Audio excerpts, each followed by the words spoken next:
Bizarre Brain Comics. Well, hello, my comic book friends, and welcome to Bizarre Brain Comics. I am Gary, your host. And this is where I like to take a look at some older comics, talk a little bit about the characters and creators, and examine the stories and the art. This time we're going to take a look at some Silver Age goodness here with Blackhawk number 206 from DC Comics from 1965. Is that right? Yes, 1965. This time I have just a few issues from this era, and I don't ever remember actually reading any Blackhawk comics from that time period. During that time period.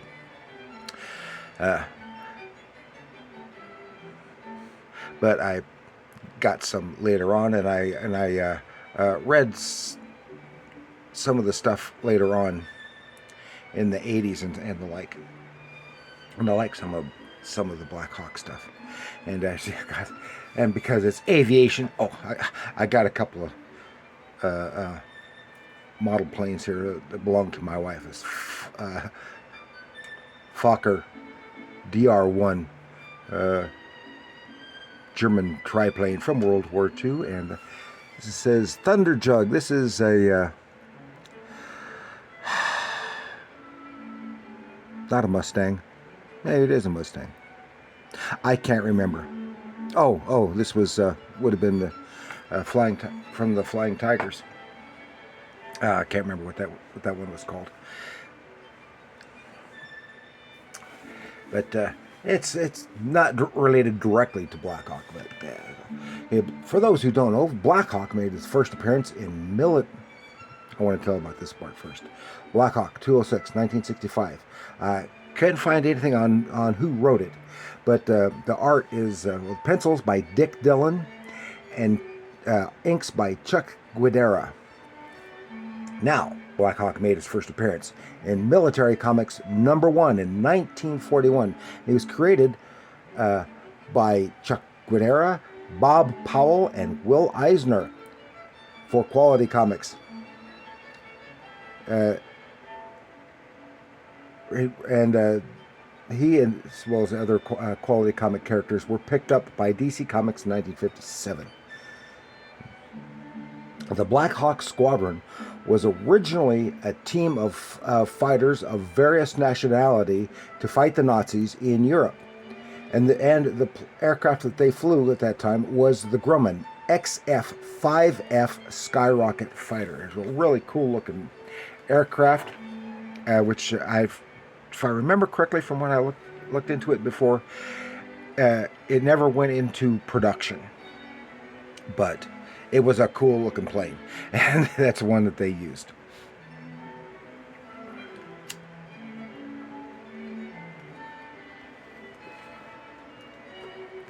And of course, it was primarily initially a war comic, but they were a group of basically airborne privateers with being supplied with finances, personnel, and equipment from the Allies to fight the Nazis. But after the war, they kind of floundered a bit. They had another brief period of some success here in the 60s, uniform change, and they were still using the same kind of tactics, but to fight criminals, pirates, organizations, stuff like that, in that time period. So let's have a look here at Blackhawk 206. Here we see this is a Dick Dillin cover. This is referred to as the Gravedigger cover, but it says sees Blackhawk here with one of his men at gunpoint. Says, "Dig it deep, Chuck, and let this be a lesson to anyone else who defies my command. Sacre bleu, first Olaf and Stanislaus. Now Chuck, the chief, has become a vicious tyrant." And of course, here on tombstone. Funny that they got a tombstone before they have a grave. Here lies Chuck, executed for cowardice in Blackhawk's reign of terror. And that's what it is.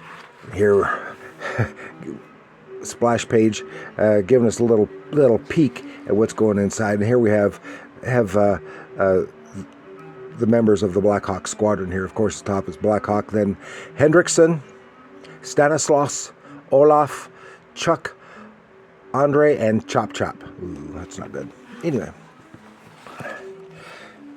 And here at the beginning, the squadron, they love their commander so much, they're giving him I can't make out what it is. Some kind of gift, giving him some kind of gift, and they're saying how great he is and sending him up in the air on a blanket. Then they get scrambled. Scramble, Blackhawk, scramble! And they run to their aircraft. Now you see they're using fighter jets. Some really sleek, cool fighter jets. And are off. This is part of a series of crimes that they've been unable to crack. Some organization is swiping trains right off the railroads and causing problems. This is presumably in Europe somewhere. Then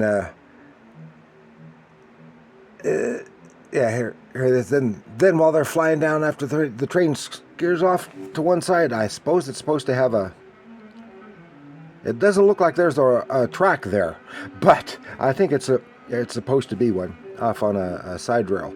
And anti-aircraft guns pop out from some of the rail cars. Boom, boom, boom, boom. And one of them, Chuck, is hit. Boom. And he goes down. Seems to go down. Then there's then they're emitting a smoke screen, and the Blackhawks are baffled. Then when the smoke clears, they can't find up and down the track. They can't find the train anywhere. What happened? And then they go back to where the hit aircraft had crashed, and it was Chuck. And Chuck got out. He got out okay. He said, "I'm okay, Blackhawk. Just shaking up. Railroad rogues pulled a slip out, huh?" Oh, and then here, remember, this is 65. As seen on your TV, an ad for G.I. Joe. This is when G.I. Joe was new. I got my first G.I. Joe for I think it was my 7th birthday, so it was a couple years after this. And this is G.I. Joe's, and these were the real G.I. Joes, 12-inch figures with a variety of uniforms and weapons and equipment, etc. Not these measly little 3-inch dealy bobs. Okay, so they're back at the island, and they're looking for all kinds of stuff, trying to see how things could have happened. Then they heading out again, and there's this someone's taking control of a switching car, and they're chasing down, and then suddenly, boom, a rocket flies across they're going real low, real fast across their path, and says, and Andre, he jumps the gun and counter to Blackhawk's orders, and he fires a rocket into the building that had fired that rocket with the line on it to entrap them, and blows it away. And Blackhawk is just livid. He chews him up one side, down the other, and then as punishment, he has Andre standing at attention for hours and hours in the sun, all day in the hot sun, until he finally collapses. And the other guys are just saying, "What's wrong with Blackhawk? This is too extreme." And then they have another plan, and so they are all hidden inside a car on the train, and suddenly the car is detached, boom, and they're all rolled away, and says, "Sorry, Chief, somebody," this is to Olaf. Not Olaf, Stanislaus.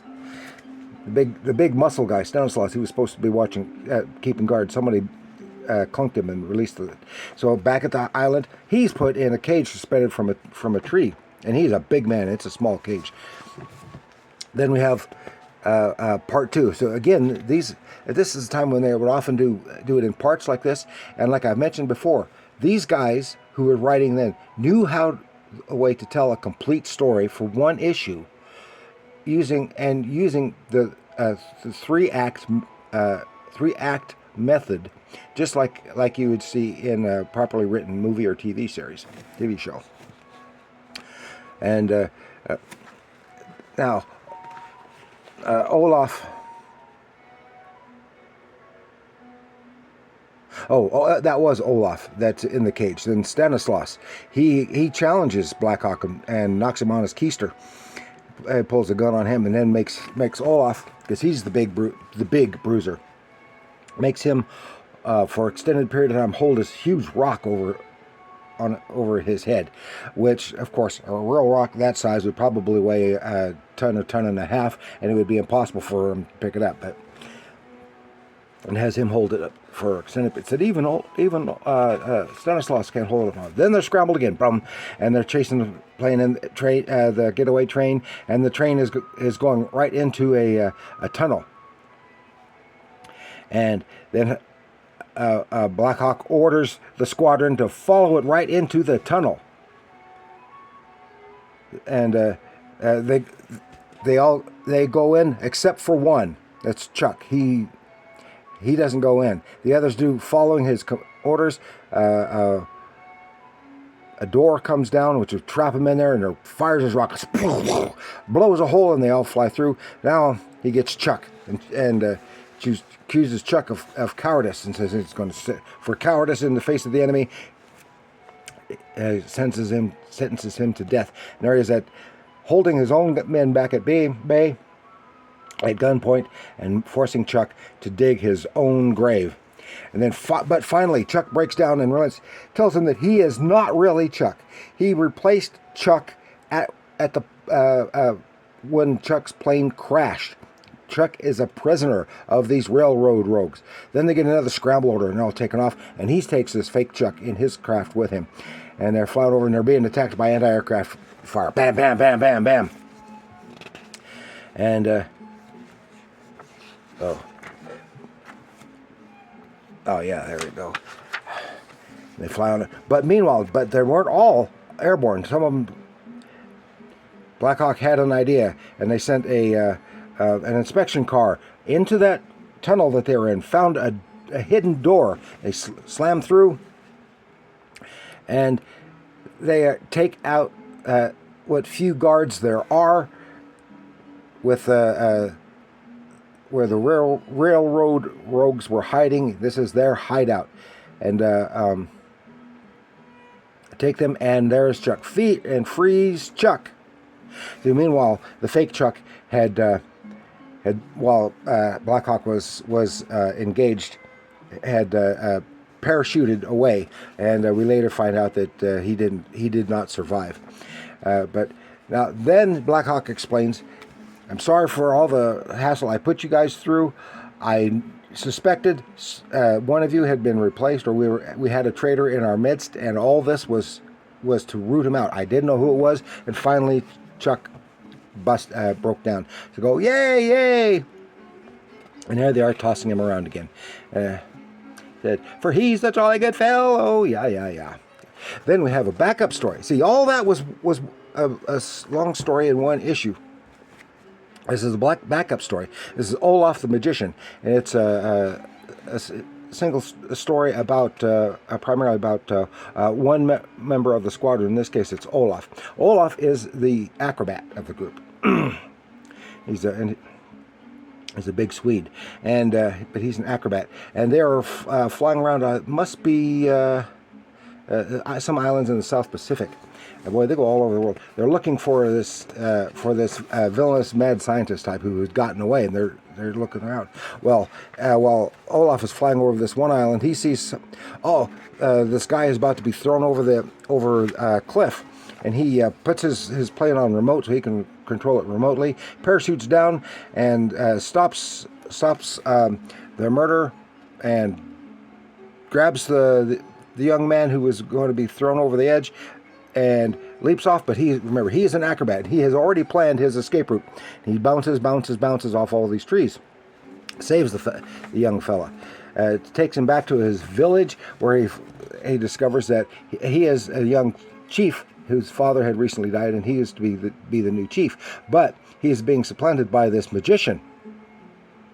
And you see here, he's got this mask and this strange suit on, and he can survive flames, and he orders them to get Olaf. Well, he uses his talents to bound away, and can even throw electrical bolts at Olaf, but he gets away.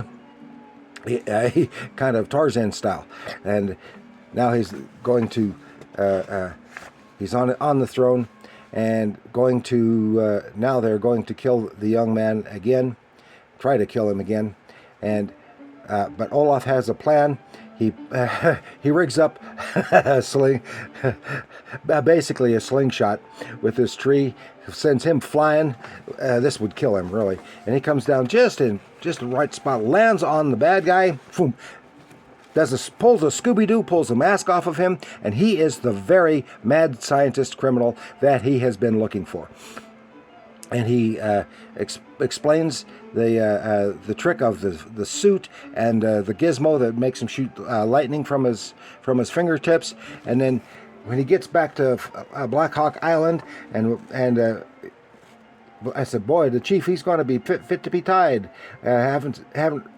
Olaf is way overdue and haven't had any contact from him. But then he's so surprised when Olaf pulls out the very guy that they were looking for out of his aircraft. So now, there, that's a fun one. The Blackhawks back then were fun. I really liked, even though at the time I didn't read too many, but I liked the Blackhawk stories from the early 80s, which was set back in the war period again. But so that's all I had to share with you this time with Blackhawk number 206. And I do want to thank you for joining me. Please like, share, subscribe, leave your comments down below. Tell me what you think of Blackhawk, whether the Silver Age stories like this, the Golden Age stories from the 40s, or the later Bronze and Copper Age stories all through the 80s, etc. Let me know in the comments down below. And remember, comics are art.